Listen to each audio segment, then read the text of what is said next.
আজকের ভিডিওয় তোমাদেরকে দেখিয়ে দেবো তোমাদের আধার কার্ডের সঙ্গে কোন মোবাইল নাম্বারটা লিঙ্ক করা আছে তোমরা কিভাবে চেক করবে। আজকের ভিডিওয় তোমাদেরকে আমি মোবাইল ফোন থেকে দেখিয়ে দেবো তোমরা কিভাবে চেক করবে। তো এর জন্য তোমরা চলে আসবে সবার প্রথমে ক্রোম ব্রাউজারে। তো ক্রোম ব্রাউজারে আসার পর তোমরা এখানে টাইপ করবে চেক আধার ভ্যালিডিটি। এটা টাইপ করে এখান থেকে সার্চ করবে চেক আধার ভ্যালিডিটি লিখে সার্চ করবে। এরপর তোমরা প্রথমের অপশানটায় ক্লিক করবে। এরপর এখানে তোমরা কন্টিনিউ ইন ওয়েবে ক্লিক করবে।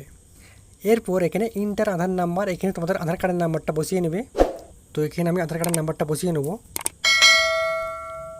এরপর নিচে ক্যাপচার কোডটা দেখে দেখে বসিয়ে নেবে। এরপর প্রসিডে ক্লিক করবে। তো গাইস দেখতে পাচ্ছ এখানে কিন্তু মোবাইল নাম্বারের যে লাস্ট 4 ডিজিট সেটা কিন্তু শো করছে। এরপর এখানে স্টেট শো করছে যে কোন স্টেটের আধার কার্ড সেটা কিন্তু শো করছে।